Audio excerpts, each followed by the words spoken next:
1 litre பால் இருந்தாலுமே போதும். 200 gram பன்னீர் நம்ம வீட்டிலே பண்ணிடலாம். அது ஓரம் கொஞ்சமாக நான் வந்து புட்டு சாப்பிட்டுட்டேன், அதனால் கொஞ்சம் கம்மியாக இருக்குது. 197 கிராம் பன்னீர் வந்திருக்கு. அதாவது கிட்டத்தட்ட 200 கிராம் பன்னீர் நான் வீட்டிலே செஞ்சுட்டேன்.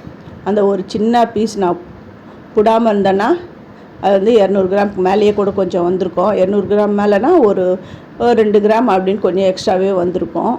நல்லா சாஃப்டான பன்னீர், நல்லா ஹைஜீனிக்காக நம்ம வீட்டிலே நம்மளே கலப்படம் இல்லாமல் நம்மளே செஞ்சிடலாம்.